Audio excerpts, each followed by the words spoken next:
सभी को शुभेच्छा। Happy thoughts. नए साल के उपलक्ष्य में इस विशेष कार्यक्रम में आप सभी का स्वागत है। सभी को नए साल की हार्दिक शुभकामनाएं। Wish you all a happy new year. नए साल में यानी 2022 में प्रवेश करने से पहले खुद से सवाल पूछें कि क्या हम वाकई नए बनकर नया जीवन जीने को तैयार हैं? क्या आज भी हम अपनी खुशी के लिए किसी और पर निर्भर हैं? क्या आज भी वही बातें, वही लोग हमें दुख देते हैं जो पहले देते थे? जिस प्रकार का जीवन हमने इस साल जिया है, क्या उसी प्रकार आने वाले साल में जीना है? आपका एक सही कदम, एक सही दृष्टिकोण आपके जीवन को बदल देता है। अगर आपने नए साल में अधिक सकारात्मक और खुशहाल जीवन जीने का लक्ष्य रखा है, तो इस संकल्प को बल देने के लिए प्रस्तुत है सर श्री द्वारा विशेष संदेश, खुशी खुशी से 2022 में प्रवेश कैसे करें। हैप्पी होने के 10 कदम। There is no way to happiness, happiness is the way. इस संदेश में हम जानने वाले हैं कि दुख में खुश क्यों और कैसे रहें, खुशी का रहस्य क्या है, असली खुशी पाने के लिए कौन से कदम उठाएं। तो आइए खुशी पाने के 10 शक्तिशाली कदमों को जानकर और अपने जीवन में उतारकर एक खुशहाल, सकारात्मक तथा संतुलित जीवन जीने के लिए इस संदेश को पूरी ग्रहणशीलता के साथ सुने और समझें। आज के प्रवचन में और मुख्य बात ये जानेंगे कि दुख में खुश कैसे हों और क्यों हों। तो एक एक रहस्य हम आज समझेंगे। असली खुशी चाहिए। असली खुशी पाने के लिए 10 कदम उठाएं। पहला कदम, आपको क्या करना है?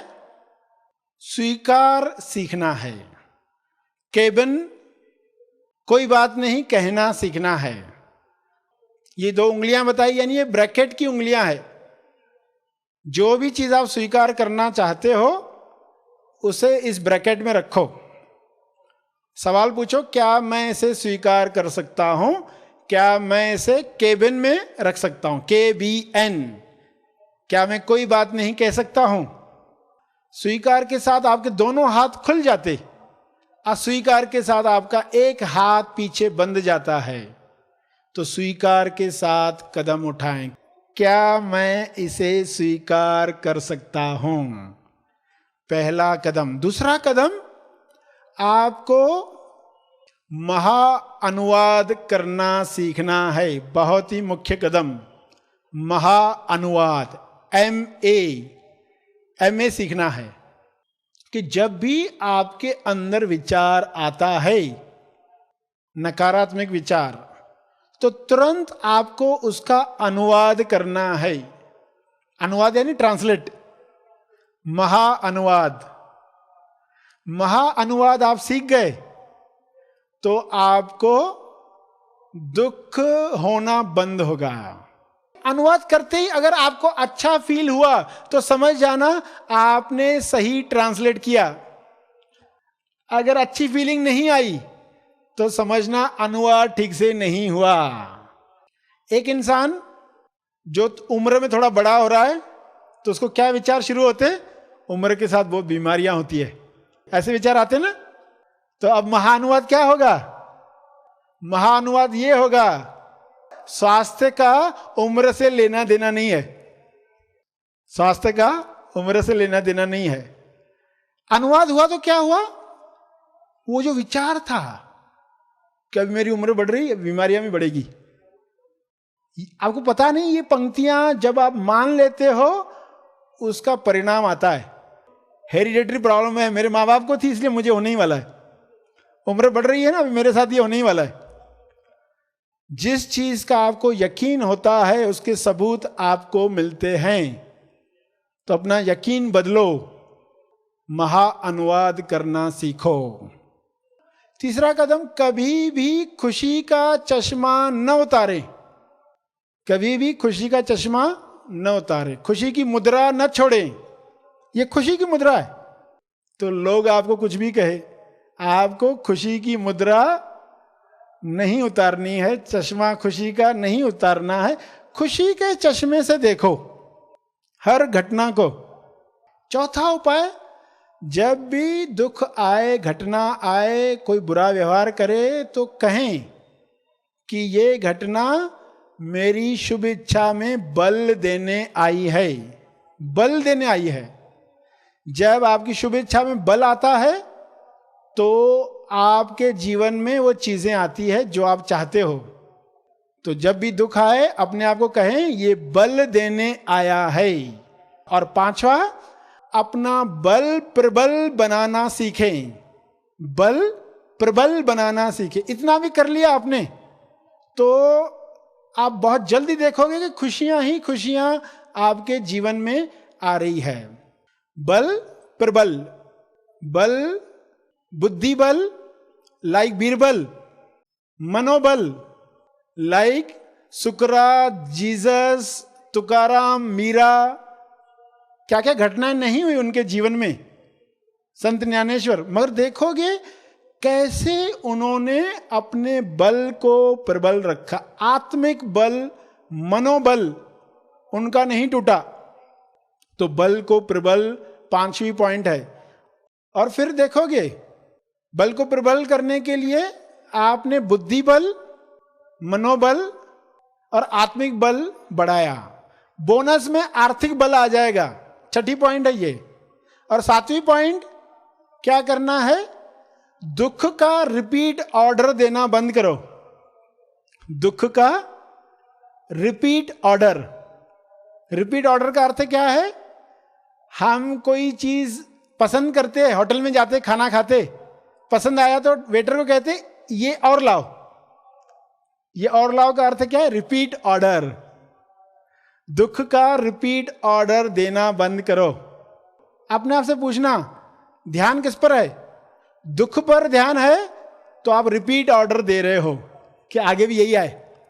और जब आप खुशी पर ध्यान दे रहे हो, कुछ अच्छा हो रहा है उस पर ध्यान दे रहे हो, तो आप कौन सा ऑर्डर दे रहे हो भविष्य के लिए, खुशी का ऑर्डर दे रहे हो। आठवीं पॉइंट, दिन में बीच बीच में याद दिलाओ खुद को, there is no way to happiness. खुशी पाने का कोई रास्ता नहीं है, हैप्पीनेस इज द वे। खुशी रास्ता है, खुशी पाने का रास्ता नहीं है, खुशी खुद रास्ता है। खुशी पाने की कोई दवा नहीं है, खुशी खुद दवा है। दिन में जब ये याद दिलाओगे तो खुश होना शुरू करोगे। अरे ये तो दवा है, मुझे खुश होना, जब भी दुख आए तो खुश होना, ये खुश का इलाज है। नौवीं पॉइंट, खुशंग करें। खुशंग, खुशंग का अर्थ खुश लोगों के साथ रहें। खुशंग यानी दूसरों के गुण देखें, खुश लोगों के साथ रहें। गुण ज्ञान रहस्य है ये।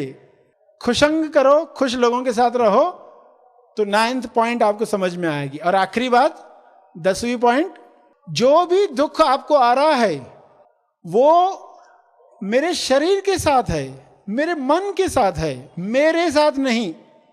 क्योंकि आपको शरीर मिला है, शरीर आपको है, शरीर को आप नहीं हैं। शरीर आपको है, आप शरीर को नहीं है। जैसे आप घड़ी पहनते हो तो कहते हो मेरे पास घड़ी है, ये नहीं कहते घड़ी को मैं हूं। तो हम जब कहते मेरा शरीर, यानी हम शरीर नहीं हैं। तो जो भी दुख आया है शरीर को आया है, मन को आया है। इस समझ के साथ हम आगे बढ़ेंगे। अभी सभी आंखें बंद करके 2 मिनट जो बताए है उपाय आप मन में रिकॉल करेंगे। सभी आंखें बंद करें और ध्यान दें कि सबसे पहला उपाय स्वीकार, दूसरा उपाय महा अनुवाद। जो भी नकारात्मक विचार आए महा अनुवाद करो, बदल दो। आगे तीसरा, खुशी का चश्मा कभी न उतारें। चौथा, जब घटना हो तो कहें कि ये दुख मेरे शुभ इच्छा में बल देने वाला है।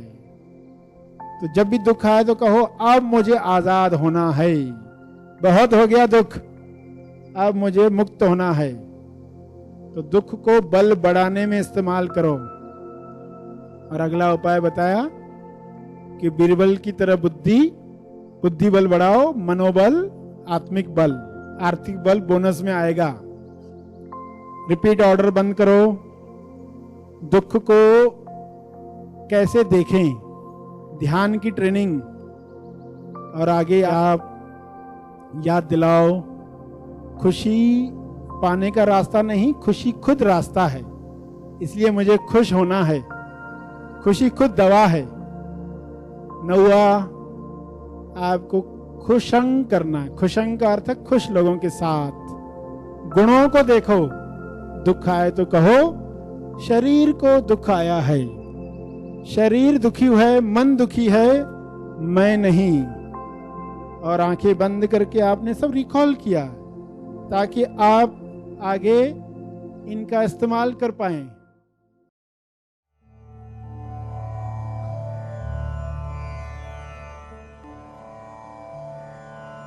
नया साल मुझ पर जबरदस्त सकारात्मक असर ला रहा है। क्या कहेंगे? नया साल मुझ पर जबरदस्त सकारात्मक असर ला रहा है। मैं चाहूंगी कि यह साल और ज्यादा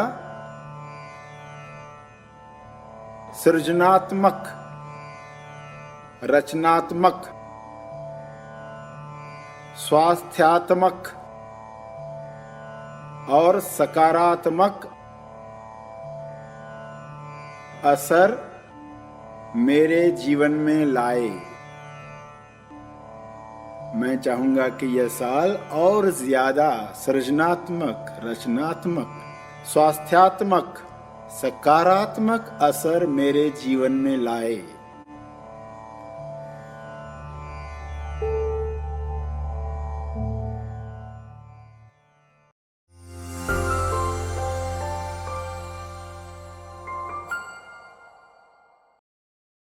हर सुबह उठकर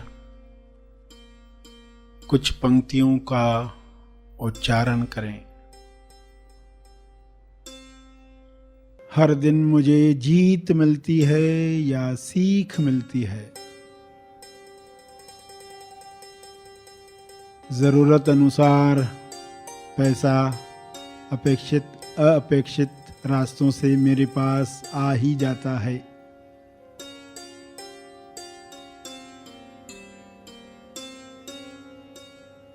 मेरी इनर ब्यूटी मेरी आउटर ड्यूटी है।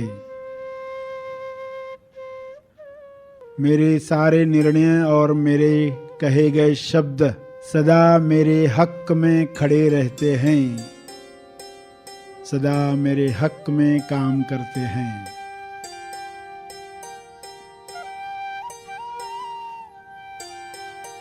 मेरे शरीर को पता है कि मेरे स्वास्थ्य के लिए क्या बेस्ट है।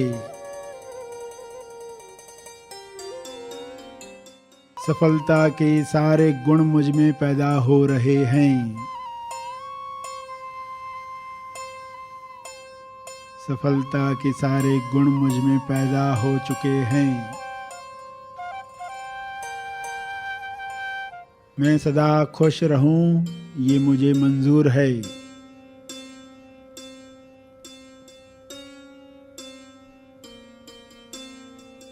समस्या को सुलझाने के सारे हथियार मेरे पास हैं।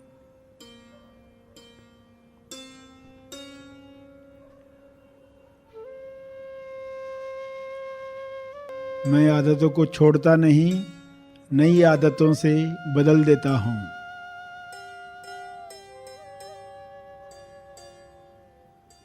विश्वास और खुशी मेरा सेकंड नेचर है।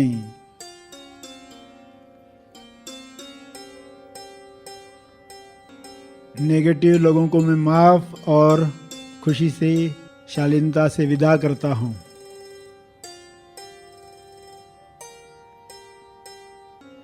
मैं ऊर्जावान हूं, इसलिए आज को शांति और विश्वास से वेलकम करता हूं।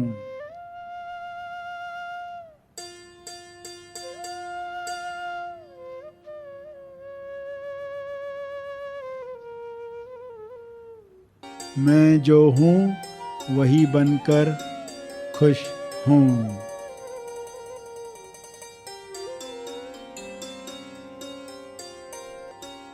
अदृश्य कृपा मुझ पर सदा अपना काम करते रहती है।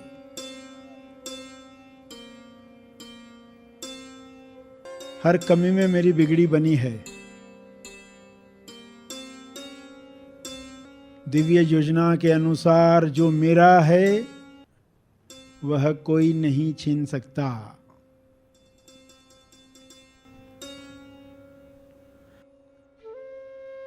सभी धीरे धीरे आंखें खोलेंगे।